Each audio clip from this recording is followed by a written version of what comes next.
সবলরা যাতে দুর্বলের উপর আর জুলুম নির্যাতন না করে। বাংলাদেশের মানুষ চায় আর কোন সন্ত্রাস, চাঁদাবাজি, মাদকের ছড়াছড়ি সমাজে যাতে ছড়িয়ে না পড়ে, এটি চায় কিনা বাংলাদেশের মানুষ? সেই জায়গা থেকে বাংলাদেশ জামাতে ইসলামী বলছে, আমাদের সমাজে যে প্রচলিত আইন, প্রচলিত ব্যবস্থা, এই ব্যবস্থার মাধ্যমে এই সমাজে কখনো শান্তি, স্থিতিশীলতা, নাগরিকের নিরাপত্তা নিশ্চিত হতে। এই জন্য এই জমিনটা হচ্ছে কার? এই জমিনটা হচ্ছে আল্লাহর। এই আল্লাহর জমিনে যদি আল্লাহর আইন যদি প্রতিষ্ঠা করা যায়, আল্লাহর আইন অনুযায়ী যদি এটা পরিচালিত হয়, তাহলে ধর্ম, বর্ণ, লিঙ্গ নির্বিশেষে সবাই ভালো থাকতে পারবে ইনশাআল্লাহ। অন্য ধর্মের লোক যারা আছে, সনাতন ধর্মের লোক যারা আছে, অনেকের মাঝে নেগেটিভ একটা প্রচারণা আছে যে ইসলামের রাষ্ট্র বা ইসলামের পক্ষের লোকরা যদি ক্ষমতায় আসে তাহলে অন্যদের জন্য দুঃসংবাদ আছে। কথাটা সত্য না মিথ্যা? কারণ হচ্ছে যারা প্রকৃতপক্ষে ইসলামের লেবাসধারী বা ইসলামকে যথাযথভাবে অনুসরণ করে বাংলাদেশে এই খবর কি কখনো শুনেছেন তাদের মাধ্যমে অন্য ধর্মের লোকরা নির্যাতিত হয়েছে? এটা কি শুনেছেন? বরং রাজনৈতিক কিছু দল তাদের স্বার্থ হাসিলের জন্য এই অন্য ধর্মের লোকদেরকে ট্রাম্প কার্ড হিসেবে তারা ব্যবহার করেছে এবং তাদের জায়গা জমি দখল করেছে।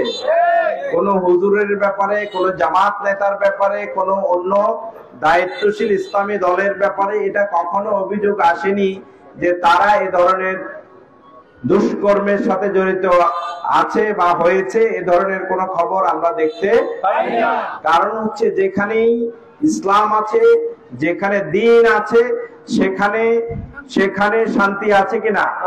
শান্তি আছে। সুতরাং ভাইয়েরা আমার, আমরা বলছি এখানে নারীদের অধিকারের ব্যাপারে বলা হয়েছে যে ইসলামী রাষ্ট্র যদি, ইসলামী প্রজাতন্ত্র যদি এখানে হয়, তাহলে হচ্ছে নারীদেরকে ঘরের মধ্যে এমন ভাবে বন্দী করা হবে, এদেরকে বাইরে হইতে দেয়া হবে না।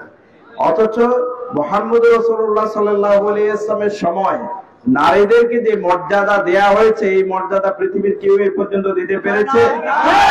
যারা নারীদের মর্যাদার কথা বলে, বিভিন্ন দলের লোক, দেখবেন যে তারা নিজের বোনের যে বাবার যে মেরালি সম্পদ, সেই সম্পদ পর্যন্ত তারা দেয় না, ঠিক না? সুতরাং তারা মুখে বলে এক কথা, কাজে করে আরেক কথা। এই জন্য আমরা বলবো, ইসলাম নারীদের যে সম্মান এবং মর্যাদা দিয়েছে, এটা ইসলাম যদি কায়েম হয় তাহলে সকল ধর্মমত, নারী পুরুষ সবার অধিকার, যার যার যোগ্যতা, যার যার অবস্থা অনুযায়ী তার অধিকার বুঝে পাবে ইনশাআল্লাহ। এই এলাকায় অনেকগুলো সমস্যা আছে, আমি একটু আগেও বলেছি।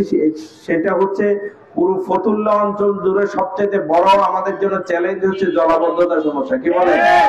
অতীতে অনেক বাজেট এসেছে, অতীতে অনেকে এসে যে হাঁটু পরিমাণ পানির মধ্যে ফিনফিনে সাদা কাপড় পরে নাটক অভিনয় করেছেন, কিন্তু জনগণের যে সমস্যা, এটা কি দূরীভূত হয়েছে?